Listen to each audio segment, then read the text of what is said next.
ஓம் சுக்லாம் பரதரம் விஷ்ணும் சசிவர்ணம் சதுர்புஜம் பிரசன்னவதனம் த்யாயேத் சர்வ விக்னோபசாந்தயே.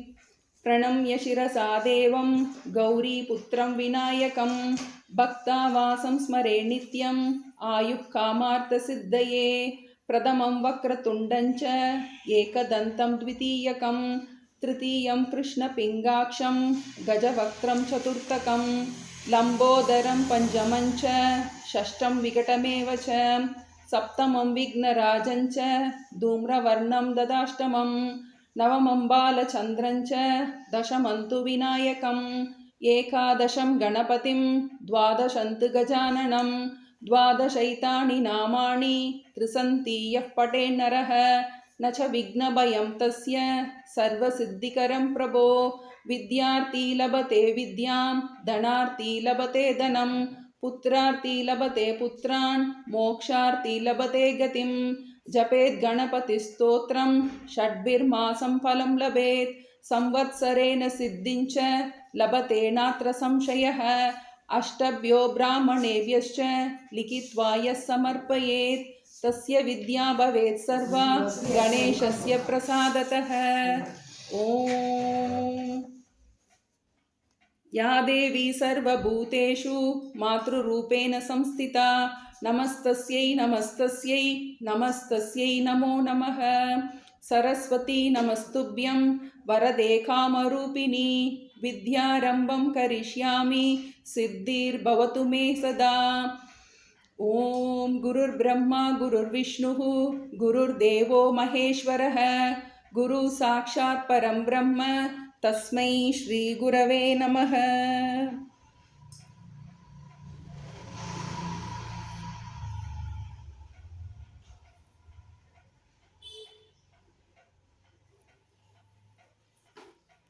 ओंकारानंद ब्रह्मेन्द्रम् ओंकार तत्वदर्शनम् अवधूतम् अहं वन्दे ज्ञाननिर्धूतकल्मषम्. ह्रीङ्कार्यापादसम्पूज्यं हृदयानन्ददायकम् ओंकारानन्दपादाब्जं नमामश्चित्तशुद्धये. समस्तजनकल्याणे निरतं करुणामयं नमामि चिन्मयं देवं सद्गुरुं ब्रह्मविद्वरं. सदाशिवसमारम्भां शङ्कराचार्यमध्यमाम् अस्मदाचार्यपर्यन्तां वन्दे गुरुपरम्पराम्.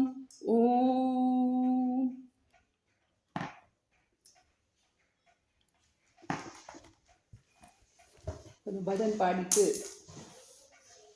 ओम गुरुनाथा ओम जय गुरुनाथा ओम गुरुनाथा ओम जय गुरुनाथा श्री गुरुनाथा सद्गुरुनाथा श्री गुरुनाथा सद्गुरुनाथा அறியாமை இருளகற்றும் ஓம் குருநாதா அறியாமை இருளகற்றும் ஓம் குருநாதா அகத்துள் அறிவொளியை ஏற்றி வைக்கும் சத்குருநாதா அகத்துள் அறிவொளியை ஏற்றி வைக்கும் சத்குருநாதா இன்ப வெள்ளம் பொங்க செய்யும் ஓம் குருநாதா இன்ப வெள்ளம் பொங்க செய்யும் ஓம் குருநாதா ஈடில்லாத அருட்டுணையே சத்குருநாதா ஈடில்லாத அருள்துணையே சத்குருநாதா உண்மைதனை உணர்வதற்கு ஓம் குருநாதா உண்மைதனை உணர்வதற்கு ஓம் குருநாதா ஊக்கமதை தந்திடுவாய் சத்குருநாதா ஊக்கமதை தந்திடுவாய் சத்குருநாதா எல்லையில்லா ஆனந்தமே ஓம் குருநாதா எல்லையில்லா ஆனந்தமே ஓம் குருநாதா ஏழைகளின் அருட்டுணையே சத்குருநாதா ஏழைகளின் அருள்துணையே சத்குருநாதா ஐயங்களை அகற்றிடவே ஓம் குருநாதா ஐயங்களை அகற்றிடவே ஓம் குருநாதா ஒப்பில்லாத ஒன் பொருளே சத்குருநாதா ஒப்பில்லாத ஒன் பொருளே சத்குருநாதா ஓங்காரத்தின் உட்பொருளே ஓம் குருநாதா. ஓங்காரத்தின் உட்பொருளே ஓம் குருநாதா. ஔஷதமாய் ஆருயிர்க்கு ஆனதயாளா. ஔஷதமாய் ஆருயிர்க்கு ஆனதயாளா. பிறவி பிணி தீர்க்கும் ஔஷதமே சத்குருநாதா. பிறவி தீர்க்கும் ஔஷதமே சத்குருநாதா. சத்குருநாதா. சத்குருநாதா. விழி கிடைக்குமா அபயகரம் கிடைக்குமா.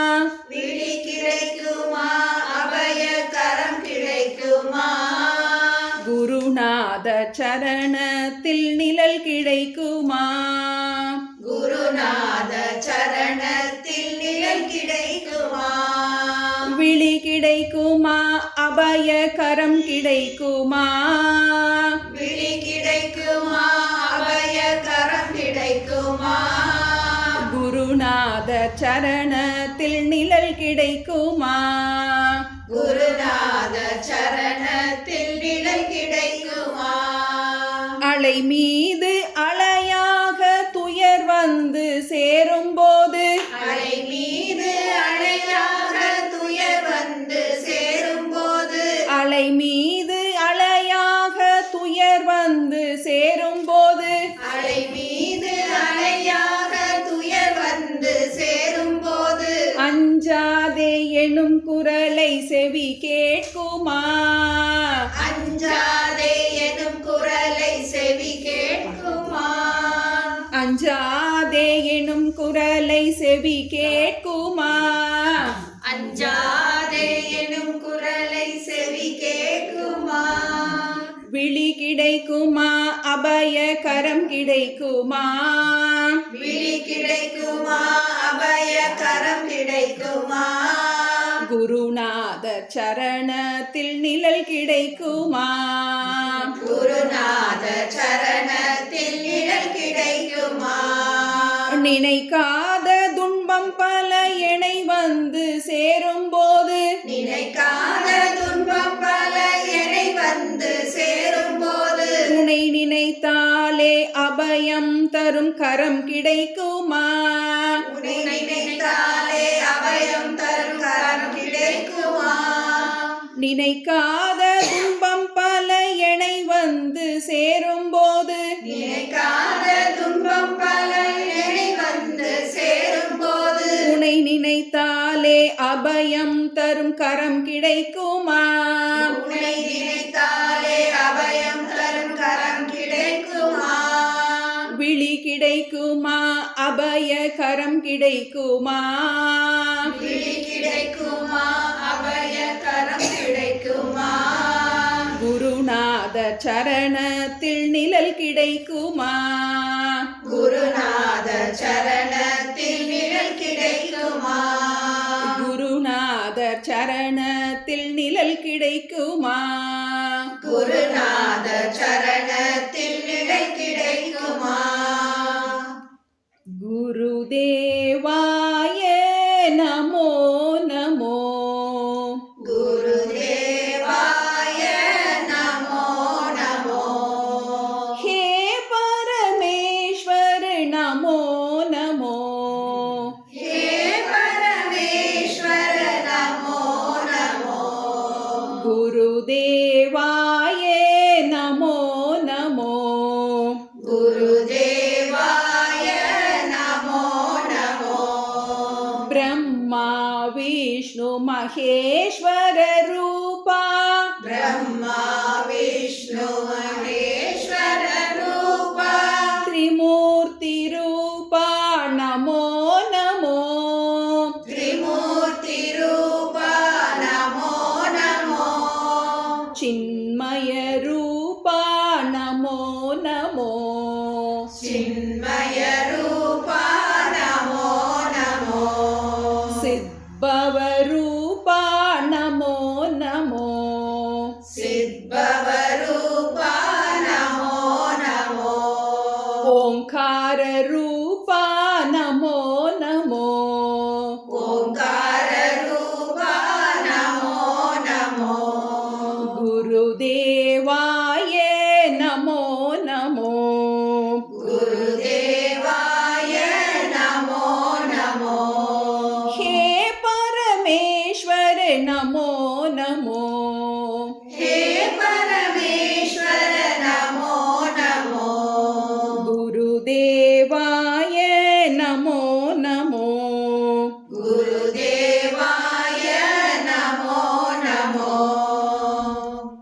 சத்குருநாத மகாராஜி கி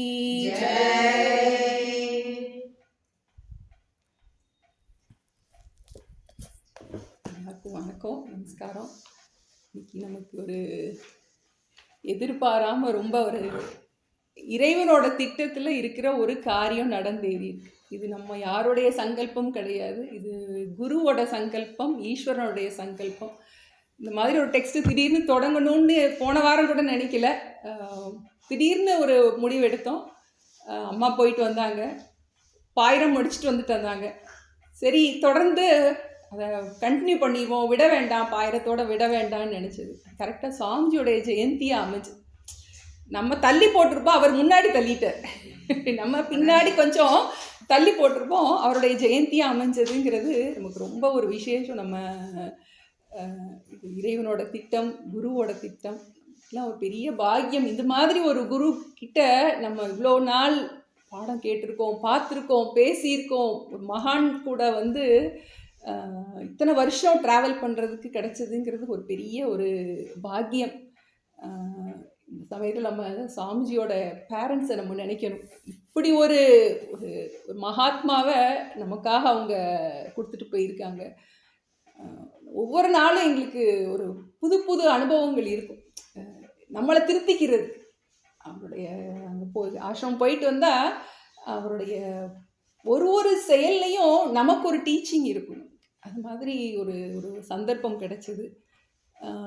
இன்னைக்கு அவர் இல்லைன்னா கூட நாங்கள் விடாமல் சாஸ்திரம் அதே மாதிரி படிச்சுக்கிட்டு இருக்கோம்.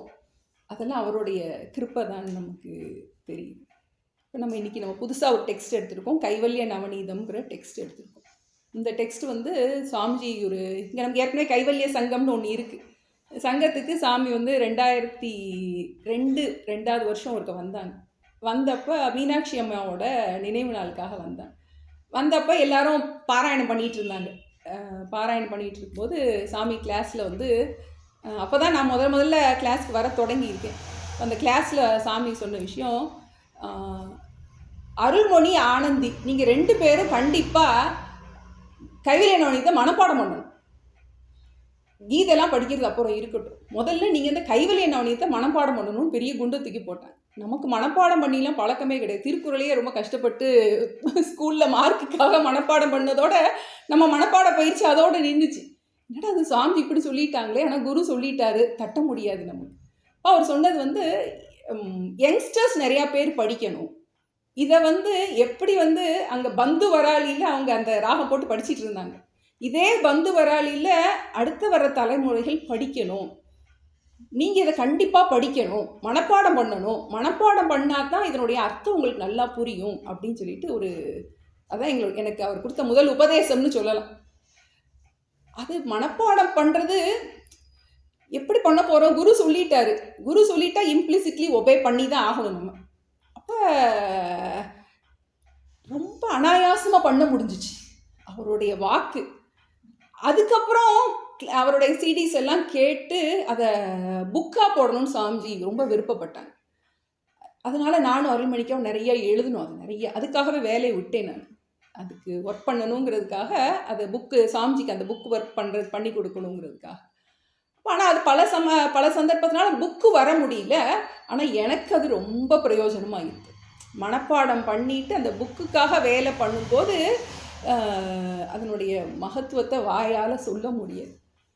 இப்போ நான் இங்கே சங்கத்தில் வந்து திருப்தி தீபம் படிக்கிறோம், உபனிஷதெல்லாம் படிக்கிறோம், பல இது படிக்கிறோன்னா அதுக்கு பேஸ் வந்து இந்த கைவல்ய நவநீதம். இது வந்து நமக்கு உபனிஷத்தில் பிரம்மசூத்திரத்தில் இருக்கிற எல்லா கருத்துக்களும் இதில் ரொம்ப மிக மிக மிக எளிமையாக இதில் கொடுக்கப்பட்டிருக்கு. அந்த நூலோட முகவுரை இதை பார்த்துக்குவோம். நம்ம கைவல்யம்னா என்ன, நவநீதம்னா என்ன, நிறைய பேர் புதுசாக வந்திருக்காங்க. என்னோட சங்கல்பம் என்னென்னா, மிக மிக எளிமையாக எப்படி இதை சொல்லிக் கொடுக்க முடியும், எனக்கு அது பெரிய ஒரு சேலஞ்சு. புதுசாக வர்றவங்க ஆத்மா பிரம்மங்கிற வார்த்தையை கேட்டாலே பயந்து போகிற அளவுக்கு அப்படி தான் இருக்காங்க. நம்ம கீத கிளாஸில் நிறைய பேர் உள்ளே வந்திருக்காங்க, எல்லாம் ஃபஸ்ட்டு பிகினர்ஸ். அப்படி இருக்கிறவங்களுக்கு ரொம்ப எளிமையாக எப்படி சொல்லி கொடுக்குறது அப்படிங்கிறது நீங்கள் நிறைய டெக்ஸ்ட்டு நிறைய பேரோடது கேட்டிருப்பீங்க. அப்படிலாம் இல்லாமல் ரொம்ப எளிமையாக புதுசாக ஒருத்தவங்க உள்ளே வர்றாங்க, அவங்களுக்கு எப்படி இதை ஒரு அறிமுக டெக்ஸ்ட்டாக கொடுக்கலாம். இப்போ கைவல்யம் நவநீதம் 2 பதங்கள் இருக்கு நமக்கு. கைவல்யம்னா என்னன்னு தெரியணும், நவநீதம்னா என்னன்னு தெரியும். கைவல்யம்ங்கிறது ஒரு சம்ஸ்கிருத வார்த்தை. அதுக்கு பேர் எதையும், அதுக்கு 2 அர்த்தம் இருக்குது. கைவல்யம்னா அதுக்கு 2 பொருள் இருக்குது. ஒன்று எதையும் சார்ந்து இல்லாத தன்மை, எதையும் சார்ந்து இல்லாத தன்மை. 2வது மோட்சம். 2 பற்றி நமக்கு நல்லா தெரியணும். ஏன்னா அந்த டெக்ஸ்ட்டை படிக்கிறதுக்கு முன்னாடி என்ன படிக்க போகிறோன்னு நமக்கு தெரியணும், எதுக்காக படிக்கிறோன்னு தெரியணும், இதனால் என்ன பிரயோஜனம் கிடைக்குன்னு தெரியணும். ஏன்னா அப்படின்னா தான் நமக்கு இந்த கிளாஸ்க்கு வரவா வேண்டாமான்னு முடிவு பண்ணிக்கலாம். இதை கேட்டவங்க நமக்கு இது எதுக்காக இந்த கிளாஸ் படிக்கிறோம், அந்த தலைப்பிலே அவர் கொடுத்துட்றாங்க. என்ன படிக்க போகிறோங்கிறது தலைப்பிலேயே சொல்லப்பட்டிருக்கு. கைவல்யம் அப்படின்னா முதல்ல 2 அர்த்தம் இருக்குது. ஒன்று எதையும் சார்ந்து இல்லாத தன்மை, 2வது மோட்சம். முதல்ல எதையும் சார்ந்து இல்லாத தன்மை, அதை நம்ம பார்ப்போம். நம்ம எல்லாருமே எதை சார்ந்து இருக்கோம் அப்படின்னா மன நிம்மதியை தான் சார்ந்திருக்கும். மன நிம்மதி தான் நமக்கு ஃபஸ்ட்டு ப்ரையாரிட்டியாக இருக்குது. அந்த மன நிம்மதிக்காகத்தான் உடலை சார்ந்திருக்கோம், உறவுகளை சார்ந்திருக்கோம், உடைமைகளை சார்ந்திருக்கோம், பொருள்களை சார்ந்திருக்கோம். இப்போ எல்லாத்தையும் என்ன பண்ணிகிட்டு இருக்கோம், நம்ம இந்த மன நிம்மதி உடலால் கிடைக்கும், உறவுகளால் கிடைக்கும், உலகத்தால் கிடைக்கும் அப்படின்னு என்ன பண்ணுறோம். எல்லா உயிரினமும் இருக்கின்ற ஒரே குறிக்கோள் என்ன, கஷ்டம் இல்லாமல் இருக்கணும். அதுதான் எல்லாருடைய குறிக்கோள். ஆனால் நமக்கு அது எப்படிங்கிறது தான் தெரியும். நம்மளுடைய சிஸ்டம், நம்மளுடைய எஜுகேஷன் சிஸ்டமில், நம்மளுடைய சிலபஸில் அது இல்லவே இல்லை. நம்ம மேற்கத்திய கல்வி முறையில் பொருள்னால இன்பம் கிடைச்சிரும் அப்படின்னு ஒரு தப்பான ஒரு மாயையில், அதுவும் இப்போ இந்த கன்சியூமரிசத்தில் ரொம்ப அதுலேயே நம்ம என்ன பண்ணிகிட்டு இருக்கோம், ஊறி போய் இருக்கோம். இது கிடைச்சிட்டா நிம்மதியாக இருக்கும், அது கிடைச்சிட்டா நிம்மதியாக இருக்கும். ஆனால் சாஸ்திரம் நம்மை பூர்ண விடுதலை கொடுக்கின்றது. சாஸ்திரம் எதையும் சார்ந்து இல்லாத தன்மை, அதன் மூலமாக நமக்கு பூர்ணமான விடுதலை. திருக்குறளில் ஒன்று வரும், மெய்யுணர்தலில் வரும், சார்பு உணர்ந்து சார்பு கெட ஒழுகின் மற்றளித்து சார்தரா சார்தரும் நோய். சார்பு உணர்ந்து, நீ எதை சார்ந்திருக்க அப்படிங்கிறதை உணர்ந்து, சார்பு கெட, அதிலிருந்து விடுபட்டு, ஒழுகின் மற்றளித்து சார்தரா சார்தரும் நோய். அப்படி யாரையும் சார்ந்து இருக்காமல் இருக்க பழகிக்கிட்டா அவனுக்கு இந்த சார்பு என்னும் நோய் அவனை பிடிக்காது. 2 வரியில் எப்படி கொடுத்துருக்கு. சார்பு உணர்ந்து, நீ எதை சார்ந்திருக்க, யாரை சார்ந்திருக்க, நிம்மதிக்கு எதை சார்ந்திருக்க, பொருளை சார்ந்திருக்கியா, உன்னுடைய குழந்தைகளை சார்ந்திருக்கியா, உன்னுடைய குழந்தைகளின் நிம்மதியை சார்ந்திருக்கியா, அப்படித்தான் போயிட்டு இருக்கு நமக்கு. எனக்கு பிரச்சனை வந்துட்டா கூட பரவாயில்ல, என் பிள்ளை சந்தோஷமா இருக்கணும், என் பேரன் பேத்தி சந்தோஷமா இருக்கும், அதோட பிள்ளை சந்தோஷமா இருக்கும், அப்போ தான் நான் நிம்மதியாக இருப்பேன். எங்கிட்டு போகுது பார்த்தீங்களா நமக்கு. இப்போ சார்பு உணர்ந்து, அதை உணர்ந்து, சார்பு கெட, அதை சார்ந்து இல்லாமல் இருப்பது எப்படி அப்படிங்க புரிந்து கொண்டு வாழ்ந்தால் இந்த நோயிலிருந்து விடுபட முடியும். நம்ம கைவல்யம்ங்கிறது கேவல பாவகன்னு சொல்லுவோம். எதையும் சார்ந்து இல்லாமல் இருப்பது. எதையும் சார்ந்து இல்லாமல் இருப்பதுன்னா அது எப்படி? ஏன்னா நம்ம படைப்புலேருந்தே எப்படி இருக்குன்னா, நம்ம ஆனந்தத்தை வெளியவே தேடிக்கிட்டு இருக்கோம். ஆனந்தம்னா என்ன, நிம்மதியை வெளியவே தேடிக்கிட்டு இருக்கோம். பணத்தில், பொருள்களில், அப்படி தான் படைப்பு இருக்குது, உலக விஷயங்களில். நமக்கு சாஸ்திரம் என்ன சொல்லுது அப்படின்னா, நீயே நிம்மதி அப்படின்னு சொல்லுது. நீ தேடுற நிம்மதி வெளியே எங்கேயும் கிடைக்காது, உன்கிட்டயே தான் இருக்குது, நீயே நிம்மதி. பொருள்களில் இன்பம் இல்லை அப்படிங்கிறத ஃபஸ்ட்டு நம்ம நினைக்கிறோம். சினிமா போனால் நிம்மதி, சேலை வாங்கிட்டா நிம்மதி, நகை வாங்கிட்டா நிம்மதி, பேரம்பேத்தி பிறந்துட்டா நிம்மதி. பேரம்பேத்தி பிறந்துட்டது நிம்மதி தான், ஆனால் அதனால எவ்வளோ கஷ்டம் வரும்னு அதுக்கப்புறம் தான் நமக்கு தெரியும். அப்போ ஒன்றுள்ளே இருக்கிற நம்ம என்ன நினைக்கிறோம், நிம்மதி வெளியே வரும்னு நினைக்கிறோம். சாஸ்திரம் நிம்மதி பொருள்களில் இல்லைன்னு சொல்லுது. அது எப்படி ஒத்துக்கிறது? அவ்வளோ நிம்மதி வெளியே இருக்குன்னு நினைத்திட்டு இருக்கோம், நிம்மதி பொருளில் இல்லை அப்படின்னா ப்ரூவ் இட். இப்போ தூக்கத்தில் எந்த பொருளும் இல்லாமல் நீ நிம்மதியாக இருக்கின்றாய், அதுதான் உன்னுடைய ஹையஸ்ட் நிம்மதி. உன்னை இருக்கிறதுலே அதிகமான நிம்மதி நமக்கு எங்கே கிடைக்கிறது? அப்பா எல்லாத்தையும் போட்டு தூங்கிட்டோம்னா பிரச்சனையிலேருந்து ஃப்ரீ அப்படின்னு நினைக்கும். இப்போ நீ எவ்வளோ நாளைக்கு எல்லாத்தையும் கெட்டி பிடிச்சிக்கிட்டு இருக்கியோ அது வரைக்கும் உனக்கு நிம்மதி இல்லை. ஒரு சின்ன குழந்தையா இருந்தால் கூட, எவ்வளோ பிடிச்ச குழந்தையா இருந்தால் கூட எவ்வளோ நேரம் மடியில் வச்சுருப்பீங்க, கொஞ்ச நேரம் கழட்டி விட்டுருவீங்க. அதுக்கப்புறம் எவ்வளோதான் பிடிச்ச பிள்ளையா இருந்தால் கூட என்ன பண்ண முடியாது. எதையுமே நம்மளால் ரொம்ப நேரம் பிடிச்சிக்கிட்டு இருக்கிறதுல சுகம் இல்லை, விடுவதில் தான் சுகம். இப்போ பொருள்கள் இல்லாமல் நிம்மதியாக இருக்க முடியுங்கிறதுக்கு ஒன்று தூக்கம் ஒரு பிரமாணம். ரெண்டாவது பிரமாணம், ஞானிகள் எல்லாம் பொருள்களே இல்லாமல் ரொம்ப சந்தோஷமாக இருக்காங்க. நம்ம தான் என்ன பண்ணுறோம், சேர்த்து சேர்த்து வச்சு துக்கப்படுறோம். அவங்க எல்லாத்தையும் விட்டுட்டு நிம்மதியாக இருக்கின்றார்கள். இப்போ 2 யுக்தி சொல்லப்பட்டிருக்கு. நிம்மதி பொருள்களில் இல்லை, பொருள்கள் இல்லாமல் நிம்மதியாக இருக்க முடியும். சரி, சாஸ்திரம் சொல்லுது நீயே நிம்மதின்னு சொல்லிருச்சு. இப்போ நானே நிம்மதி, இப்போ ஏன் எனக்கு தெரியலை அப்படின்னு ஒரு கேள்வி, அடுத்த கேள்வி வரும். சரி, சாஸ்திரம் சொல்லுது நீயே நிம்மதின்னு சொல்லுது, இப்போ நிம்மதி எனக்கு தெரியலையே. நேற்று என்னாச்சு, கண்ணாடி காணும், தேடுறேன். கிச்சனில் தேடுறேன், பெட்ரூமில் தேடுறேன், ஹாலில் தேடுறேன், அங்கே தேடுறேன், இங்கே தேடுறேன். என் மகா வந்தா கிட்ட, ஏன் கண்ணாடி காணும் அப்படின்னு. கண்ணில் ஓட்டிருக்கீங்க வந்து நீங்கள் கண்ணிலே மாட்டிக்கிட்டு கண்ணாடியை தேடினீங்கன்னா எங்கே கிடைக்கும்? அப்போ கண்ணாடி என்கிட்ட தான் இருந்துச்சு, ஆனால் என்கிட்ட இருக்குங்கிறது தெரியலை. அப்போ அதை சொல்லி கொடுக்கறதுக்கு ஒரு ஆள் வேண்டியது. கண்ணாடி எங்கேயும் போல, கண்ணிலே போட்டுட்டு தேடினா எங்கே போய் கிடைக்கும்? எங்கே தேடினாலும் கிடைக்காது. அதே மாதிரி தான் ஆனந்தத்தை என்ன பண்ணுறோம், நம்ம எங்கெங்கேயோ தேடுறோம். சாஸ்திரம் என்ன சொல்லுது, நீயே ஆனந்த ஸ்வரூபம்னு சொல்லு. புரியலையே அப்படின்னு, அதுக்கு தான் ஒழுங்காக கிளாஸ்க்கு வரும். இது புரிகிறதுக்கு ஒழுங்காக கிளாஸ்க்கு வரணும். இப்போ நம்ம கிளாஸில் என்ன சொல்லி கொடுக்க போகிறோம், சம்பிரதாயம்னு ஒன்று இருக்குது. இப்போ எப்படி நானே ஆனந்தம், இப்போ இன்னும் நமக்கு நல்லா தெரியணும். சரி, உலக விஷயத்தில் எல்லாரும் தேடி தேடி போகிறாங்களே, இப்போ அந்த உலக விஷயத்தில் உலக சுகம், விஷய சுகம் நம்ம சொல்லுவோம். இந்த விஷய சுகத்தில் பூர்ணமான இன்பம் இல்லை அப்படின்னு சாஸ்திரம் சொல்லுது. நீ எதெல்லாம் தேடி போறியோ அதில் உனக்கு பூர்ணமான அமைதி கிடைக்கவே கிடைக்காது. அதுக்கு காரணம் அப்படின்னு சொல்லிட்டு 3 விதமான தோஷங்கள் இருக்குது அப்படின்னு சாஸ்திரம் சொல்லுது. விஷய சுகத்தில் 3 விதமான தோஷங்கள் இருக்குது. 1, துக்கம் கலந்த தன்மை. நீ எந்த சுகத்தை எடுத்தாலும் அது கூட துக்கம் வரும், கண்டிப்பாக வரும். நம்ம நினைக்கிறோம் ஸ்கூலில் பிள்ளையை கொண்டு போய் விட்டுட்டா, இந்த அட்மிஷன் கிடச்சிட்டா சுகம் நினைப்போம். ஆனால் அதுக்கப்புறம் தான் தெரியும் அது படிக்காது. கஷ்டப்பட்டு என்ன பண்ணியிருக்கலாம், அட்மிஷன் வாங்கியிருக்கலாம், அது படிக்கிறாது. இந்த மாதிரி பல பிரச்சனைகள். இப்போ ஒரு குழந்தை பிறந்துட்டா சந்தோஷம்னு நினைப்போம், அதுக்கு ஆரோக்கியம் படக்குன்னு பொழுதுனிக்கு நோக்காட வந்துடும். அப்போ என்ன ஆயிடுது, துக்கம் கலந்த தன்மை. சுகமும் துக்கமும் மாறி மாறித்தான் இருக்கும். துன்பம் கலந்த தன்மை. 2வது நிறைவை தராத தன்மை. விஷய சுகம் எதுலையுமே பூர்ணமான நிறைவு உனக்கு வரவே வராது. ஒரு வீடு கட்டினா நல்லா இருக்குன்னு நினைப்போம், கட்டி முடிச்ச உடனே தான் உள்ளே போய் கிரகப்பிரவேசம் பண்ணோடனே தெரியும், ஐயோ இவன் ஓட்டை இங்கே வச்சுட்டானே, இது சரியில்லையே அது சரியில்லையே அப்படின்னு என்ன பண்ணுவோம், அது நிறைவை தராது.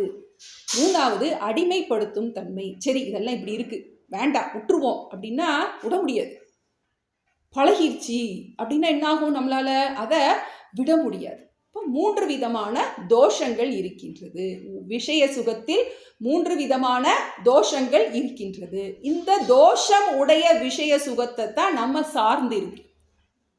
இந்த குற்றமுடைய இந்த விஷய சுகத்தில் தான் நம்ம பூர்ணமான நிம்மதி கிடைக்கும்னு நினைக்கிறோம்.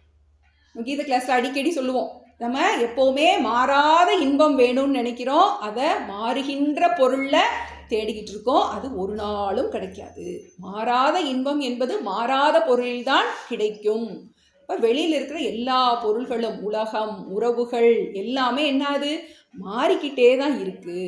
அப்போ அதில் உனக்கு மாறாத இன்பம் கிடைக்காது. அதில் வரும் சுகம், வரும் துக்கம் வரும். அப்பப்போ நம்ம சுகம்னு எதை சொல்கிறோம் அப்படின்னா, 2 பிரச்சனைக்கு நடுவில் இருக்கிற கொஞ்சம் அப்பாடான்னு மூச்சு விடுவோம் நம்ம. அதை தான் என்ன பண்ணுறோம், நம்ம சுகம்னு தப்பாக நினச்சிட்டு இருக்கோம். அது வந்து வந்து போகிற சுகம், வந்தேறி சுகம்னு சொல்லுவாங்க. அது என்னாகும், அப்பப்போ வரும், கொஞ்சம் கொஞ்சம் நானும் சுகம் இருக்கேன்னு எட்டி பார்த்துட்டு போகும். அந்த சுகத்தை அனுபவித்து முடிக்கிறதுக்குள்ளே அடுத்த ஒரு பிரச்சனை ரெடியாக இருக்கணும். எப்படி அலை மாறி மாறி கடலில் வர்றது மாதிரி என்னாகும், ஒன்றொன்னா வந்துட்டு வந்துட்டு போகும். கைவல்யம் திரும்ப போகிறோம். இப்போ கைவல்ய நவநீதம் நமக்கு என்ன சொல்லி கொடுக்க போகுது அப்படின்னா, இந்த விஷய சுகத்தை சார்ந்து இல்லாமல் எப்படி நம்ம இருக்கிறது. அதுக்காக சன்னியாசம் பண்ணிட்டு விட்டுட்டு ஓடுறதா, அதை சொல்ல போதா? இல்லவே இல்லை. இருக்கிறதுல நம்ம எப்படி அறிவுபூர்வமாக ஹேண்டில் பண்ண போகிறோம், இருக்கிற நம்மளுடைய சூழ்நிலைகளில் எதுவுமே மாறாமல். ஏன்னா ஒருத்தவங்க கேட்டாங்க வந்து, ஐயோ இதெல்லாம் போட்டால் அப்புறமாட்டி வீட்டை விட்டுட்டு போயிடுவாங்களா அப்படின்னு ஒரு டவுட் வரலாம் நமக்கு. அப்போ சன்னியாசிகள் தான் சுகமாக இருக்காங்க அப்படின்னா அப்போ நம்ம சன்னியாசிகள் மாதிரி விட்டுட்டு போகணுமா அப்படின்னு கேள்வி வரணும் இல்லையா? அப்படி கிடையவே கிடையாது. ஏன்னா இந்த சாஸ்திரத்தை தான் கிருஷ்ணர் அர்ஜுனனுக்கு சொல்கிறார். அர்ஜுனன் என்ன சொல்கிறான்? சன்னியாசியாக போயிடுறேன், ஓடி போயிடுறேங்கிறான். ஒழுங்காக வேலையை பாருங்கிற, ஒழுங்காக போய் உன்னுடைய டியூட்டியை பாரு. ஒரு குரு வந்து ஒரு ஒரு ஊரில் வந்து ஒரு இந்த கேம்ப்லாம் வருவாங்க இல்லையா, அந்த மாதிரி ஒரு யானை யஜ்யம், ஒரு கீதா யஜ்யத்துக்கு வந்தார். வந்து கீதா பற்றி நிறைய சொன்னார். உபன்யாசம் பண்ண உடனே அங்கே ஒருத்தருக்கு வந்து ரொம்ப இன்ட்ரெஸ்ட் ஆயிடுச்சு அதில் வந்து. அப்போ அவர் வந்து, எனக்கு வந்து உங்களுடைய கிளாஸ் ரொம்ப பிடிச்சி போச்சு, அதனால் நான் வந்து உங்கள் கூட வந்துடுறேன் அப்படின்னா. ஃபேமிலி எல்லாத்தையும் விட்டுட்டு வந்துடுறேன் நான். அந்த குரு சொன்னாரா, நீ கிளாஸை ஒழுங்காகவே கவனிக்கலை, நான் உன்னை விட்டுட்டு வர சொல்லியே கொடுக்கல, நீ தப்பா வந்து கிளாஸை கவனிச்சுட்டு என்னோட சிஷ்யன் என் பேருக்கு எடுத்துடாது, என் கூட வந்து. இப்போ சாஸ்திரம் என்ன சொல்லுது? நமக்கு எதையும் சார்ந்து இல்லாத தன்மை அப்படிங்கிறதுக்காக எதையும் விட்டுட்டு போக சொல்லலை. நம்ம இருக்கிற சூழ்நிலையில் எப்படி அதை ஹேண்டில் பண்ணுறது, நம்மளுடைய பிரச்சனைகளை எப்படி நம்ம கையாள்வது, சார்ந்து இல்லாமல், பந்தப்படாமல், பற்றில்லாமல், அறிவுபூர்வமாக, அதான் இதை ஞானம்னு சொல்கிறோம். நமக்கு இந்த ஞானத்தை கொடுக்க போகுது, எப்படி அதை சார்ந்து இல்லாமல் இருப்பது. நம்ம பரமாத்மா சுவாமி அடிக்கடி சொல்லுவாங்க, பைண்டிங் டிசையர், நான் பைண்டிங் டிசையர். பந்தப்படுத்தும் ஆசை, பந்தப்படுத்தாத ஆசை. இதன் மூலமாக எனக்கு இது கிடைச்சாதான் நான் நிம்மதியாக இருப்பேன் அப்படிங்கிறதுல இருந்து இந்த ஞானம் நம்ம எங்கே கொண்டுட்டு போகுது? கிடைக்கலேனாலும் நான் நிம்மதியாக தான் இருப்பேன், கிடைச்சா நிம்மதியாக இருப்பேன், கிடைக்கலேனாலும் புலம்ப மாட்டோம். இப்போ கைவல்யம், எதையும் நிம்மதிக்காக, சந்தோஷத்திற்காக எதையும் எப்படி சார்ந்து இல்லாமல் இருப்பது அப்படிங்கிற இந்த ஞானத்தை இந்த புக்கை படிக்கும்போது நமக்கு நல்லாவே கிடைக்கும். ஒன்று. ரெண்டாவது அர்த்தம் என்ன பார்த்தோம்? மோட்சம். மோட்சம்னா என்னன்னு நமக்கு தெரியும். மோட்சம்னா இறந்தா தான் மோட்சமா? சில பேர் அப்படி புதுசாக வரவங்க அப்படின்னு நினச்சிடக்கூடாது. ஐயோ அப்படின்னா மோட்சம் என்னன்னா உயிரை விட்டாதான் மோட்சமா அப்படின்னு நினைக்கிறோம். மோட்சங்கிறத ரெண்டு விதமாக நம்ம சொல்லலாம். ஒன்று, துன்பம் இல்லாத தன்மையே மோட்சம் நம்ம சொல்லலாம். அது நம்ம சார்பு, அதிலே வந்துடும் நமக்கு சார்ந்து இல்லாமல் இருப்பது. இன்னொன்று, நம்ம சாஸ்திரத்தில் நம்ம பிறவியே துன்பம்னு சொல்லப்படும். எத்திர சரீரம் தத்திர துக்கம். சரீரம் இருக்கிறது வரைக்கும் உனக்கு துக்கம் வந்துட்டு தான் இருக்கும்.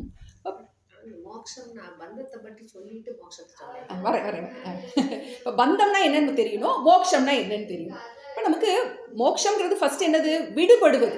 எதுலேருந்து விடுபடுவது? பிறவியிலிருந்து விடுபடுவது. இந்த பிறவி சக்கரம் இருக்கு அப்படிங்கிறது நமக்கு எல்லாருக்கும் நம்பிக்கை இருக்கு.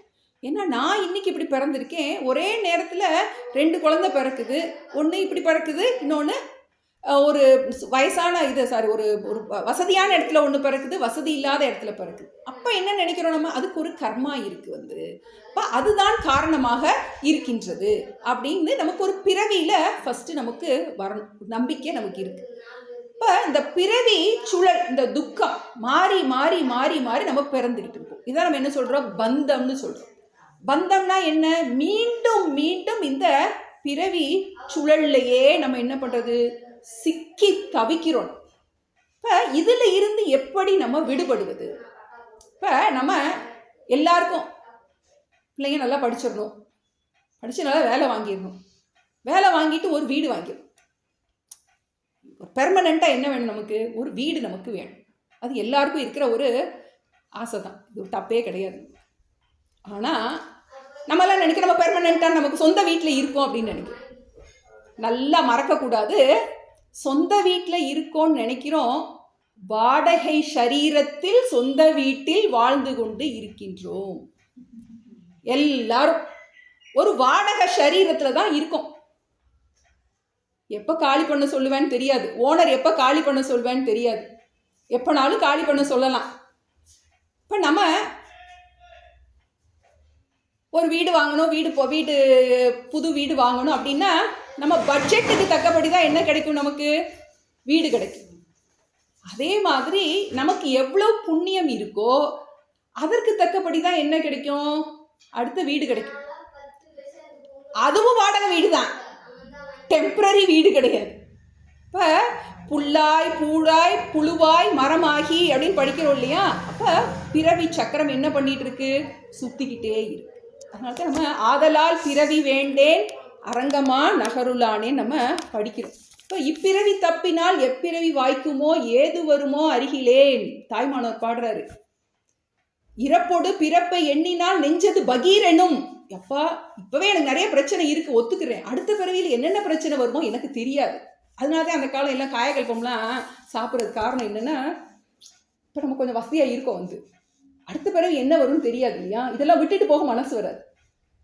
அதனாலதான் அந்த யோக பயிற்சி பண்ணி என்ன பண்றது, பயமா இருக்கு, அடுத்து என்ன வரும் தெரியாது, எப்படி பிறப்போன்னு தெரியாது, எப்படியாவது இதை நீட்டி நீட்டி வச்சுக்கிடலாம். அசுரர்கள்லாம் பார்க்குறோம், எதனால தபஸ் பண்ணி மரணம் வேண்டான்னு கேட்குறாங்க. ஏன்னா அடுத்து என்ன பிறவி வரும் நமக்கு தெரியாது. அப்போ இதையே எக்ஸ்டெண்ட் பண்ணி வச்சுக்கிட்டே போனா அப்படின்னு நினைக்கிறாங்க. இப்போ நமக்கு சாஸ்திரம் என்ன சொல்லுது, இந்த பிறவியிலிருந்து நீ விடுபடுவதற்கு உனக்கு வழி இருக்கின்றது. இந்த பிறவியிலிருந்து விடுபடுவதற்கு வழி இருக்கு. அந்த பயம் வேணும் நமக்கு. ஏன்னா இப்போ இந்த சாஸ்திரம் நம்ம எதுக்காக படிக்க போகிறோம், இந்த சாஸ்திரம் படிக்க நமக்கு 4 புருஷார்த்தங்கள் தெரியும். அறம், பொருள், இன்பம், வீடு. இப்போ முதல்ல நம்ம என்ன பண்ணுறோம், நம்ம அறம் பொருள் இன்பம் இதிலே நம்ம சுற்றிட்டு இருக்கோம்.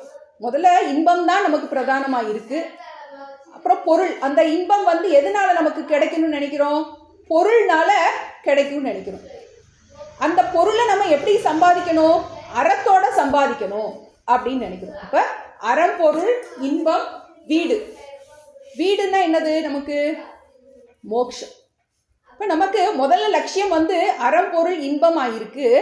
அதுக்கப்புறம் என்ன, நமக்கு கொஞ்சம் பக்குவம் வருது. பக்குவம் வந்ததுக்கப்புறம் நம்ம என்ன நினைக்கிறோம், மோட்சம்னு ஒன்று இருக்கு, போதும், எல்லா பிறப்பும் பிறந்து இளைத்தேன் அப்படின்னு யாருக்கு அந்த ஒரு எண்ணம் வருதோ அவங்க தான் இந்த நூலுக்கு அதிகாரம். இப்போ யாருக்கு இந்த நூல் பிரயோஜனமாக இருக்கும், இப்போ நம்ம ஒரு இங்கே போகிறோம், ஒரு படிப்புக்கு போகிறோம் அப்படின்னா என்ன சொல்லி கொடுக்க போகிறாங்க, டாக்டர் ப்ரொஃபஷன் போகிறோம் அப்படின்னா அதில் என்ன நம்ம படிக்க போகிறோம், இதனால நமக்கு என்ன பிரயோஜனம் கிடைக்கும். இப்போ இந்த நூல்னால நமக்கு என்ன பிரயோஜனம் அப்படின்னா, அதுக்காக நம்ம அறம் பொருள் இன்பத்தை வேண்டான்னு சொல்ல மாட்டோம், மோட்சத்துக்கு முன்னுரிமை கொடுக்க போகிறோம். சரி எல்லாம் பார்த்தாச்சு, போதும், இனிமேல் எனக்கு ஒரு நிறைவு வந்துடுச்சு, இனிமேல் ஏதோ மோட்சம்னு சொல்கிறாங்க, ஏதோ பிறவின்னு சொல்கிறாங்க, புரிகிற மாதிரி தான் இருக்குது. வாடகை வீடுன்னு சொன்னால் புரியுது, வாடகை சரீரம்னு சொல்கிறது ரொம்பவே குத்ததான் செய்து நமக்கு ஒரு பயத்தை உண்டாக்குது. அப்போ நம்ம இது என்னதான் சொல்கிறாங்க பார்ப்போமே அப்படின்னு நமக்கு இந்த மோட்சத்தில் ஒரு இச்சை வரணும், நமக்கு போதும் அப்படின்னு அந்த ஒரு இச்சை வரணும். இப்போ நம்ம மோட்சம் அதுக்கு எதிர்ப்போதும் என்ன, பந்தம். பந்தம்னா என்ன, துக்கம். ஒன்னொன்னையும் பந்தப்பட்டு எதெல்லாம் நம்ம சார்ந்து இருக்கின்றோமோ அதுதான் பந்தம். எதெல்லாம் நம்ம டிபெண்ட் பண்ணி இருக்கோமோ அதெல்லாம் நம்ம பந்தப்படுத்தி வைக்கின்றது. அந்த பந்தத்திலிருந்து விடுபடுவது மோட்சம். இந்த சார்ந்து இருக்கின்ற நிலையிலிருந்து விடுபட்டு சார்ந்திராத நிலைக்கு வருவது மோட்சம். நமக்கு இந்த நூலை படிக்கிறதுனால 2 பெனிஃபிட். ஒன்று, இறந்ததுக்கப்புறம் இனிமேல் பிறவி இல்லைங்கிறார். இந்த ஞானம் உனக்கு கிடைச்சிருச்சு அப்படின்னா இறந்ததுக்கப்புறம் பிறவி இல்லைன்னு சொல்கிறார். சரி, இப்போ பிரச்சனை என்ன பண்ணுறது, இறந்ததுக்கப்புறம் பிறவி இல்லை, இப்போ பிரச்சனை என்ன பண்ணுறது, அதையும் எப்படி ஹேண்டில் பண்ணுறது. இதான் நம்ம ஜீவன் முக்தி விதேக முக்தின்னு 2 பதம் சொல்லுவோம். வாழும் போதும் நம்ம நிம்மதியாக இருக்கோம், இறந்ததுக்கப்புறம் பிறவி சூழலிருந்து நாம் விடுபடுகின்றோம். இப்போ இந்த கிரந்தம், இந்த கைவல்ய நவநீதத்தை படிக்கிறதுனால 2 பெனிஃபிட். இப்போவும் நிம்மதியாக இருப்போம், இனிமேலும் பிறக்க மாட்டோம் அப்படின்னு சாஸ்திரம் சொல்லியிருக்கு. அது நமக்கு தெரியாது, நமக்கு சாஸ்திரம் சொல்றதுல நம்ம நம்புறோம். இப்போ நம்மளுடைய பிரச்சனைகளுக்கு பூர்ணமான அக்செப்டன்ஸ் கொடுக்க போகுது. பிரச்சனைகள் மாற போறது கிடையாது, நம்ம பிரச்சனையை எதிர்கொள்ளும் விதத்துல நமக்கு மாற்றம். எப்படி நமக்கு ஒரு கல்லு முள்ளும் இருக்கிற அந்த தரையில தான் நம்ம நடந்து கிராஸ் பண்ணி போகணும். இப்போ என்ன கிடைக்கும், இந்த ஞானம் என்ன கொடுக்க போகிறது, ஒரு செருப்பை கொடுக்கு. அதை மாட்டிட்டு என்ன பண்ணலாம், நம்ம கல்லும் முள்ளும் இல்லாமல் நம்மளால் பயணிக்க முடியும். கைவல்யம்ங்கிற பதம் நமக்கு நல்லா தெளிவாக தெரியணும். எதுக்காக இந்த கிரந்தத்தை படிக்கிறோம்? வாழும் போதும் நிம்மதியாக இருப்பதற்கு, அதுக்கப்புறம் பிறவி சுழலிருந்து விடுபடுவது, 2 விஷயம். அப்புறம் நவநீதம்னு இன்னொரு பதம். நவநீதம்னா வெண்ணெய், நவநீத கிருஷ்ணன் அப்படின்னு. இப்போ இந்த கிரந்தம் எதுக்காக வெண்ணெய் சொல்லியிருக்கு அப்படின்னா, வெண்ணெய்ங்கிறது ஞானத்தை குறிக்கிட்டு, இதனால் கிடைக்கின்ற பிரயோஜனம், இந்த கைவல்யத்தினால் கிடைக்கின்ற அந்த பிரயோஜனம். இந்த ஞானம் எப்படி கொடுத்துருக்காரு இந்த ஆசிரியர் அப்படின்னா, வெண்ணெய் மாதிரி கொடுத்துருக்காரு. வெண்ணெய் கடிக்கணுமா, மெல்லணுமா, வாயில் வச்சா வலிக்கிட்டு உள்ளே போயிடும். ஈஸியாக என்ன பண்ணிடும், வாயில் வச்சோன்னு உள்ளே போயிடும், முழுங்க கூட வேண்டியதில்லை, தானாகவே உள்ளே போயிடும். அது மாதிரி இவர் இந்த நூலை அவ்வளவு எளிமையாக கொடுத்துருக்கார். நம்ம பகவத்கீதையில் பார்ப்போம், பார்த்தோ வத்ச சுதீர் போக்தா துக்தம் கீதாமிருதம் மகத்துன்னு. இப்போ சர்வ உபனிஷத்து காவக, அந்த உபனிஷத்துங்கிற பசுவிலேருந்து கிருஷ்ணர் வந்து என்ன பண்ணுறாரு, அந்த கோபாலன் அந்த அவர் என்ன பண்ணுறாரு, அந்த பசுவிலேருந்து பாலை கறந்து கொடுக்குறாரு. அந்த பால் தான் பகவத்கீதை அப்படின்னு. இவர் என்ன பண்ணுறாருன்னா, அந்த பாலை காய்ச்சி பிறவூத்தி அதை கடைஞ்சி வெண்ணெய் எடுத்து அப்படி கொடுக்குறாரு. ரொம்ப அதனால் ரொம்ப ரொம்ப எளிமையாக இந்த ஞானத்தை எவ்வளவு எளிமையாக புரிய வைக்க முடியுமோ அவ்வளவு எளிமையாக இந்த கிரந்தத்தை அவர் புரிய வைக்க போகிறார். இதுதான் என்னுடைய ரொம்ப மகத்துவம். ஏன்னா நமக்கு உபனிஷத், பிரம்மசூத்திரம், பகவத்கீதை, இதுதான் நம்ம பிரஸ்தானத்ரயம்னு சொல்லுவோம். நம்மளுடைய இந்து மதத்தில் இருக்கின்ற 3 முக்கியமான ஞான நூல்கள். இது நிறைய பேருக்கு தெரியாது, ஹிந்துஸ்க்கு இதே நிறைய பேருக்கு தெரியாது. அவங்கெல்லாம் பைபிள், குரான் வச்சுருக்காங்க. நமக்கு என்னது அப்படின்னு கேட்கும்போது சில பேருக்கு பைபிள் தெரியும், பகவத்கீதை தெரியும், ஆனால் மிச்சம் 2 நூல்கள் தெரியாது. இந்த பகவத்கீதைங்கிறது எதனுடைய சாரம், உபனிஷத்தினுடைய சாரம். இப்போ இந்த உபனிஷதெல்லாம் சம்ஸ்கிருத பாஷையில் இருக்குது. நம்ம எந்த காலம் சம்ஸ்கிருதம் படித்து அதில் புலமை அடைஞ்சி இதை படித்து இந்த மோட்சத்தை நம்ம எப்படி அடைகிறது அப்படின்னு நமக்கு ஒரு தவிப்பு இருக்கும் இல்லையா? கவலையே படாதீங்க அப்படின்னு இந்த குரு தாண்டவராய சுவாமிகள் எளிமையான தமிழில் இதை நமக்கு கொடுத்துருக்காரு. ரொம்ப எளிமையாக இந்த 3னுடைய கருத்தினுடைய சாரம், பகவத்கீதை, உபனிஷத், பிரம்மசூத்திரம். பிரம்மசூத்திரங்கிறது வந்து அது எல்லா உபனிஷத் மந்திரங்களில் இருந்து தர்க்கபூர்வமாக நிறைய ஆராய்ச்சி செய்யப்பட்டது. அதை நம்ம மனன கிரந்தம்னு சொல்லுவோம். அந்த 3னுடைய சாரத்தை ஒரு வேற ஒன்றுமே தெரியாது. அந்த காலம் இந்த கைவல்ய சங்கத்தில் தமிழ் வாசிக்க தெரியாதவங்கலாம் போவாங்க. தமிழ் வாசிக்க தெரியாத பலர் கேட்டே வந்து இந்த பாடலாம் மனப்பாடமாக வச்சுருந்துருக்காங்க. அந்த மாதிரி அவ்வளோ ஒரு எளிமையான ஒரு இதில் தாண்டவராய சுவாமிகள் இதை எழுதியிருக்காங்க. இப்போ தாண்டவராய சுவாமிகள்னா யார்? இதான் அவனோட நூலுடைய ஆசிரியர். தாண்டவராய சுவாமிகள் வந்து நன்னிலம்ங்கிற ஊரில் பிறந்திருக்கார். இவர் வந்து ஸ்ருங்கேரி மடத்திலுடைய பீடாதிபதியாக இருந்த வித்யாரண்யர்னு ஒருத்தர் இருந்தார். வித்யாரண்யருடைய சிஷ்யராகிய நாராயண குருன்னு ஒருத்தர் இருந்தார். அந்த நாராயண குருவுடைய சிஷ்யர் இந்த தாண்டவராய சுவாமி. வித்யாரண்யருங்கிறது வந்து அவர் அந்த விஜயநகர சாம்ராஜ்யம் வந்து ஸ்தாபிக்கிறதுல முகலாயருக்கு எதிராக அந்த ஹரிஹர புக்கருங்கிற அந்த ராஜாக்கு மந்திரியாக இருந்தவர். நிறைய ஆலோசனைகள் கொடுத்துருக்காரு. அவருடைய ஆலோசனைகள் பேரில் தான் நமக்கு திரும்பவும் அந்த ஹிந்து சாம்ராஜ்யம் வந்து விஜயநகரில் ஸ்தாபிக்கப்பட்டது. இப்போ அந்த வித்யாரண்யர் வந்து பீடாதிபதியாக, அதுக்கப்புறம் மந்திரியாக இருந்து பீடாதிபதியாக இருக்கார். ஸ்ருங்கேரி பீடத்துக்கு அவர் ஆச்சாரியராக இருந்திருக்காரு. அவருடைய குருவாகிய நாராயண தேசிகர், அவர்கிட்ட இருந்து படித்தவர் தாண்டவராய சுவாமி. வித்யாரண்யருடைய டெக்ஸ்ட்டில் ரொம்ப முக்கியமான டெக்ஸ்ட் வந்து பஞ்சதசி. அதான் நம்ம திருப்தி தீப பிரகரணத்தில் படிச்சுட்டு இருக்கோம். அந்த பஞ்சதசியினுடைய தாக்கம் இதில் நிறைய நம்ம பார்க்க முடியும். அதனால் இதுக்கு பேர் சார்பு நூல்னு பேர். வழி நூல், சார்பு நூல்னு 2 சொல்லுவாங்க. வழி நூல்ங்கிறது வந்து டிரான்ஸ்லேஷன், ஒரு இதை அப்படியே டிரான்ஸ்லேட் பண்ணால் வழி நூல். அதனுடைய கருத்துக்களை தழுவி எழுதப்படுகின்றது சார்பு. இதில் வந்து கைவல்ய நவநீதத்தில் அந்த பஞ்சதசி, அந்த அதில் இருக்க உயர்ந்த கருத்துக்களை அவ்வளோ எளிமையாக, ரொம்ப ரொம்ப சிம்பிளாக, இனிமையாக, எளிமை, இனிமை, ஆனால் நுண்மை 3 சேர்ந்தது.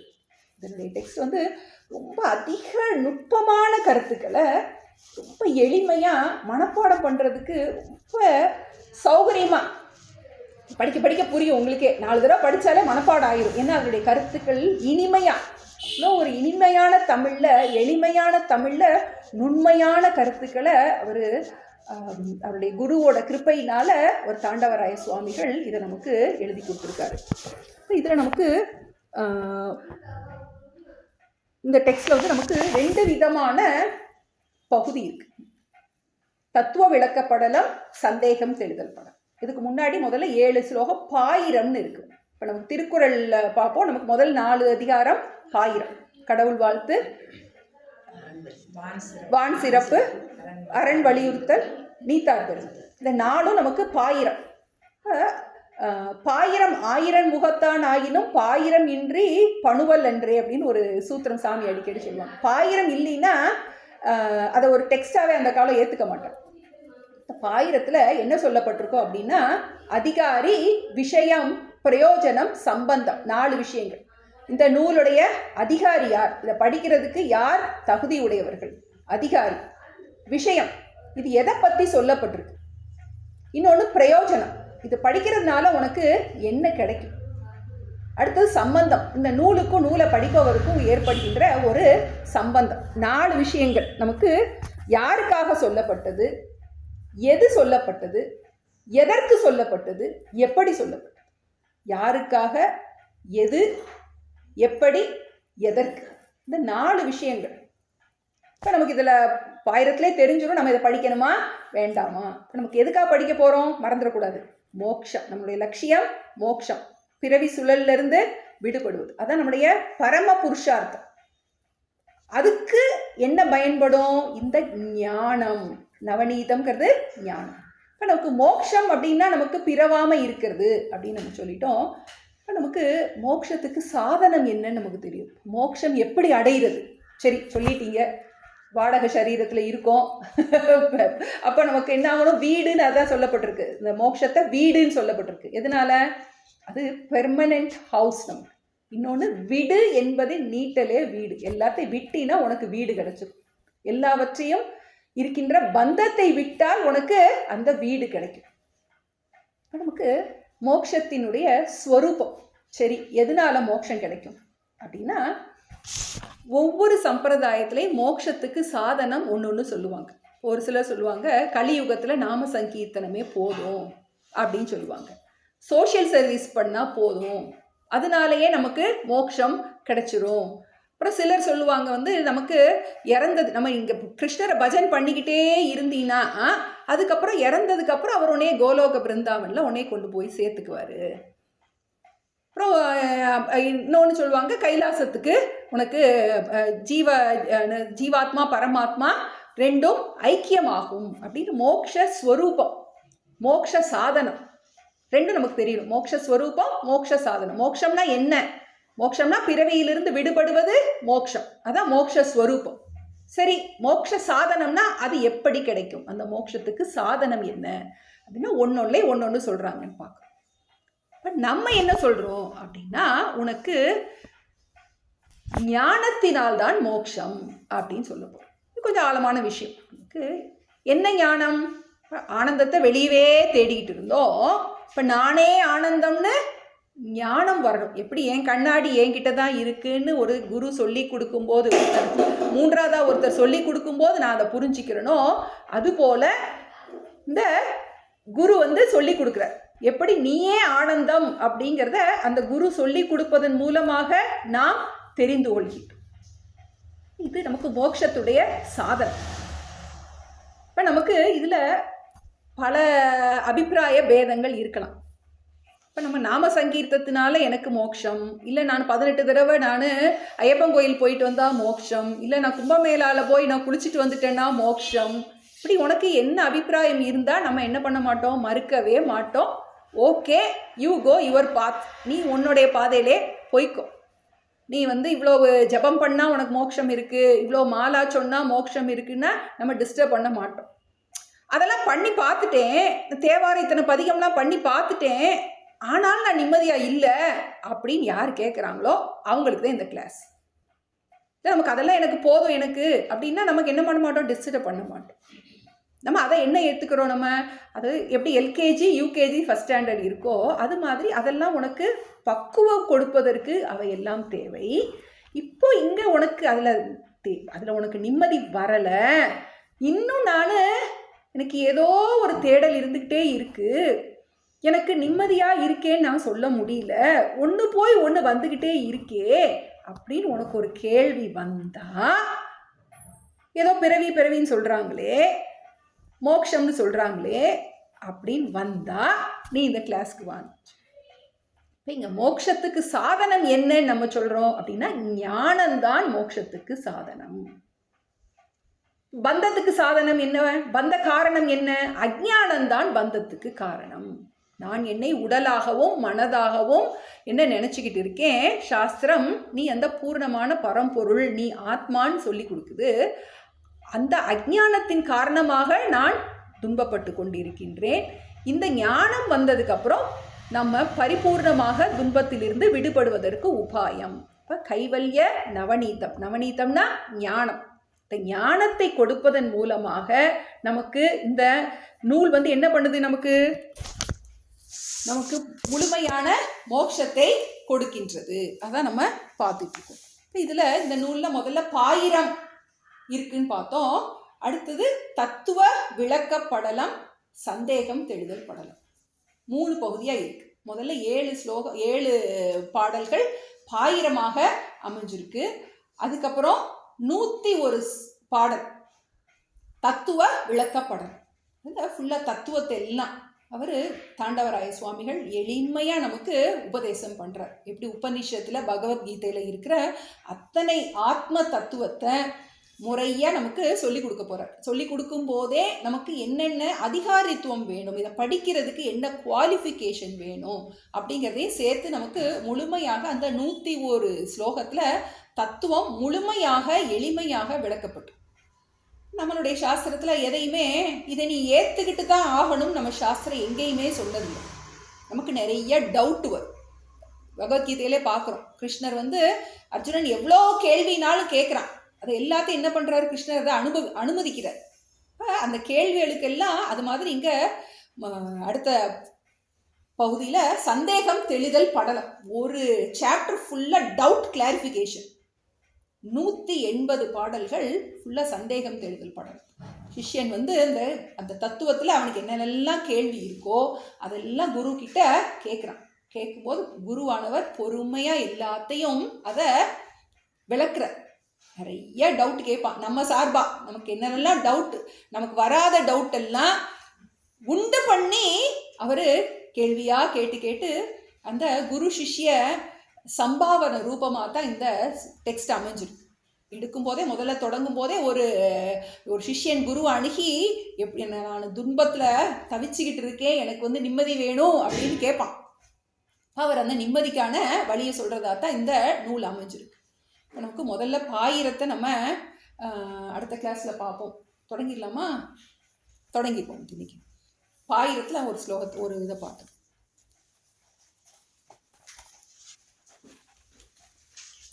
புக் இருக்க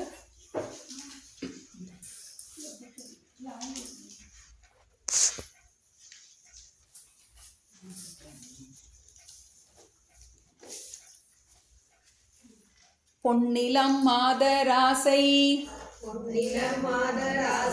பொருந்தினர் பொருந்தார் உள்ளம் தன்னிலந்தரத்தில் ஜீவ சாட்சி மாத்திரமாய் நிற்கும் எண்ணிலங்களிலும் மிக்க எழுநிலம் அவற்றின் மேலாம் நன்னிலம் மருவும் ஏக நாயகன் பதங்கள் போற்றி பொன்னிலம் மாதராசை பொருந்தினர் பொருந்தார் உள்ளம் தன்னிலந்தரத்தில் ஜீவ சாட்சி மாத்திரமாய் நிற்கும் எண்ணிலங்களிலும் மிக்க எழுநிலம் அவற்றின் மேலாம் நன்னிலம் மருவும் ஏக நன்னிலம் மருவும் ஏக நாயகன் பதங்கள் போற்றி நாயகன் பதங்கள் போற்றி. முதல்ல எடுத்த உடனே நம்மளுடைய சம்பிரதாயத்தில் மங்கள ஸ்லோகத்தில் தான் நம்ம தொடங்குறோம். ஏன்னா நமக்கு மங்கள ஸ்லோகம்ங்கிறது நிர்விக்னமாக நம்ம ஒரு காரியத்தை நம்ம தொடங்கியிருக்கோம். நமக்கு நிர்விக்னமாக இதை நமக்கு நல்லாக முடிக்கணும். ஒரு ஆசிரியர் மங்கள ஸ்லோகம் எழுதுறது காரணம் அவருடைய பணி நல்லபடியாக, அவரும் கிரந்தம் எழுதுகிறவர் நல்லபடியாக முடிக்கணும். அப்புறம் இதை நிறையா பேர் படிக்கணும். அதுவும் ஒரு நூலாசிரியருக்கு அவரோட மங்கள ஸ்லோகம் எழுதுறதுக்குரிய காரணம். ஏன்னா இன்றைக்கி இந்த தாண்டவராய சுவாமிகளுடைய கால நிர்ணயம் சரியாக தெரியல. 300-400 வருஷம் இருக்குன்னு சொல்கிறாங்க. 400 வருஷத்துக்கு முன்னாடி அவர் எப்படி இருப்பார், என்ன ஏதுன்னே நம்ம பார்த்ததில்லை. ஆனால் அவர் எழுதின டெக்ஸ்ட்டை யாரோ காப்பி எடுத்து பத்திரப்படுத்தி இன்றைக்கி நம்ம படிச்சுக்கிட்டு இருக்கோம். அவர் எவ்வளோ பிரார்த்தனையோடு இது எழுதியிருப்பார்.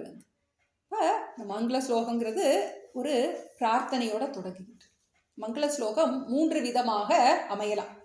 ஒன்று வஸ்து நிர்தேச மங்கள ஸ்லோகம். 3 டைப் இருக்குது மங்கள ஸ்லோகத்தில். 3 விதமாக எழுதலாம். ஆசிரியர் எப்படி வேணாலும் தொடங்கலாம். வஸ்து நிர்தேச மங்கள ஸ்லோகம். 2வது நமஸ்கார ரூப மங்கள ஸ்லோகம். வஸ்து நிர்தேசம்னா ஒரு பரம்பொருள் ஒன்று இருக்கின்றது அப்படின்னு சொன்னாலே அந்த பரம்பொருளை நினைத்ததாக ஆகின்றது. இப்போ நம்ம திருக்குறளில் திருவள்ளுவர் எழுதுனது வஸ்து நிர்தேச மங்கள ஸ்லோகம் தான். அதில் நமஸ்காரம் கிடையாது, ஆசீர்வாதம் கிடையாது. 3 விதமான ஸ்லோகம் இருக்குது. வஸ்து நிர்தேசம், நமஸ்கார ரூப மங்கள ஸ்லோகம், ஆசீர்வாத ரூப மங்கள ஸ்லோகம். இப்போ திருக்குறள் அவர் அகர முதல எழுத்தெல்லாம் ஆதி பகவன் முதற்றே உலகு. எல்லாத்துக்கும் படைப்பாளி ஒருத்தன் இருக்கின்றான். இந்த உலகிற்கு ஒரு படைப்பாளி ஒருவன் இருக்கின்றான் அப்படின்னு சொல்லும் போதே அந்த இறைவனை நினைத்ததாக ஆகின்றது. அது வஸ்து நிர்தேச மங்கள ஸ்லோகம். இப்போ இதில் நமக்கு சொல்றது நமஸ்கார ரூப மங்கள ஸ்லோகம். அந்த இறைவனை நமஸ்காரம் பண்ணுவதாக அமைந்திருக்கின்றது. இது நமஸ்கார ரூப மங்கள ஸ்லோகம். 3வது ஆசீர்வாத ரூப மங்கள ஸ்லோகம். வாழி தமிழ் வாழி அந்த மாதிரி ஒரு ஆசீர்வாத பூர்வமாக இருக்கின்ற மங்கள ஸ்லோகம். 3 விதம் இருக்கு. இப்போ இதில் இவர் எடுத்திருக்கிறது நமஸ்கார ரூப மங்களம். இவர் எப்படி இந்த மங்கள ஸ்லோகத்தை தொடங்குறார், நமஸ்காரத்தை தொடங்குறாருன்னா, குருவையும் இறைவனையும் ஒன்னா சொல்றார்.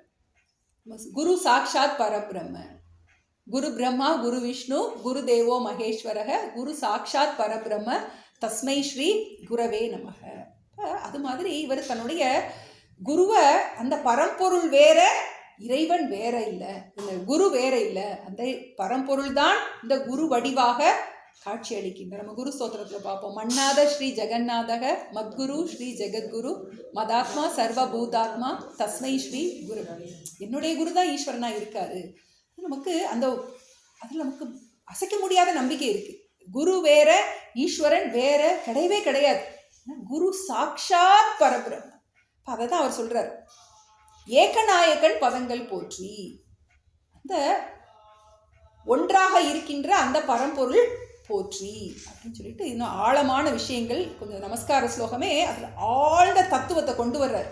அந்த அத்வைத தத்துவத்தை ஆழமாக கொண்டு வர்றாரு. இன்னைக்கு முகவுரையில் இதோட நம்ம முடிச்சுக்கிடுவோம். நான் முதல் நாளே பயந்துடக்கூடாது எல்லாரும். நமக்கு அடுத்த கிளாஸில் அது கொஞ்சம் நிறையா விளக்கமாக நம்ம எக்ஸ்பிளைன் பண்ண வேண்டியது இருக்கும். இந்த ஸ்லோகத்தை இந்த பாடலை நம்ம ஒரு 7 நாள் இருக்குது. இதில் தினம் 3 தடவை வாசித்தாலே அடுத்த கிளாஸ்க்கு வரும்போது நீங்கள் மனப்பாடமாக சொல்ல முடியும். அப்படி ஒரு எளிமையான ஒரு பாடல். சங்கல்பம் எடுத்துக்கலாம். நம்ம எத்தனை பேர் முடிகிறவங்க இதை மனப்பாடம் பண்ணலாம், ஜஸ்ட்டு பாராயணம் பண்ணலாம்.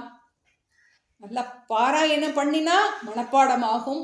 மனப்பாடமானால் மனதில் நிற்கும் விஷயம், மனதில் நன்றாக ஆழமாக பதியும். திரும்ப இன்னொரு கதை பாராயணம் பண்ணும்.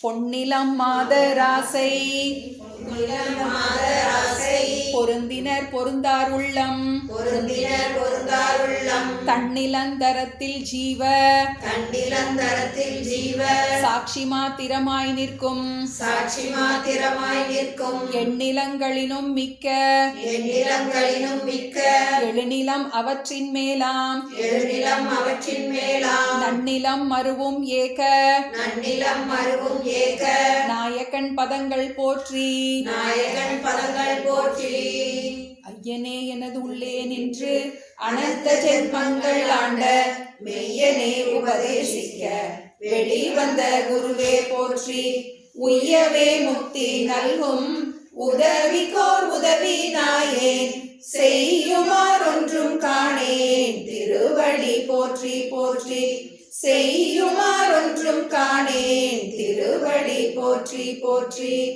ஓம் பூர்ணமத பூர்ணமிதம் பூர்ணாத் பூர்ணமுதச்யதே பூர்ணஸ்ய பூர்ணமாதாய பூர்ணமேவாவசிஷ்யதே ஓம் சாந்தி சாந்தி சாந்தி ஹரிஹி ஓம் ஸ்ரீ குருப்யோ நமः ஹரிஹி ஓம்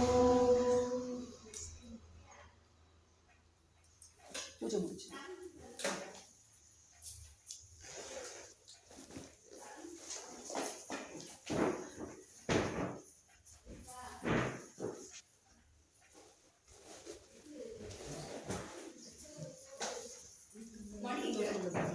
மணி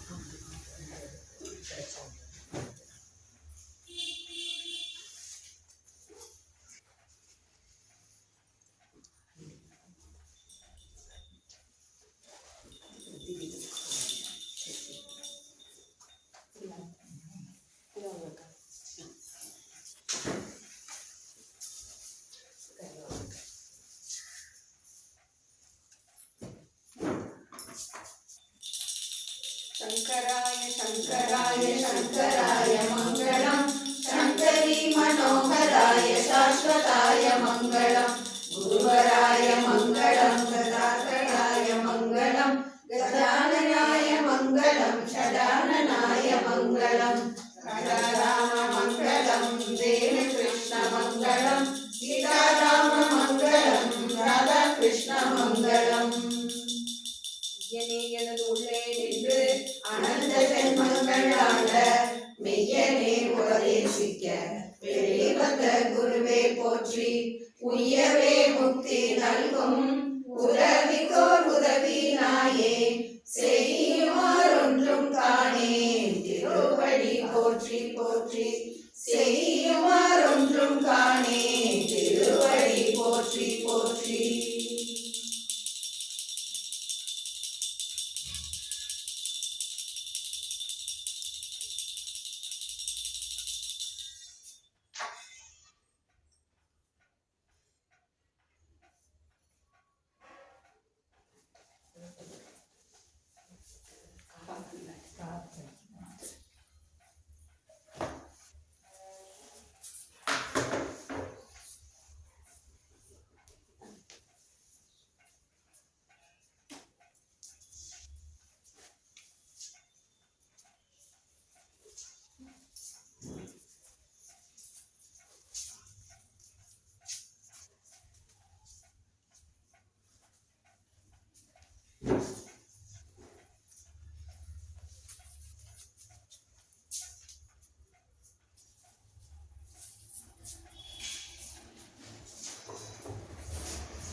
ஆமாம், முதல் கிளாஸ் கண்டிப்பாக அட்டன் இதுக்காகயா? ஓ, தூத்துக்குடியில இருந்தா?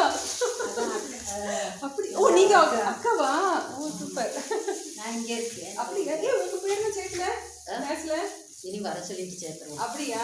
சரி. தான் இங்கே இருக்கேன். Friend yoga classmate. Classmate. Yoga. பரவாயில்ல யோகா, இதுக்காக நீ அங்கிருந்து வந்திருக்க.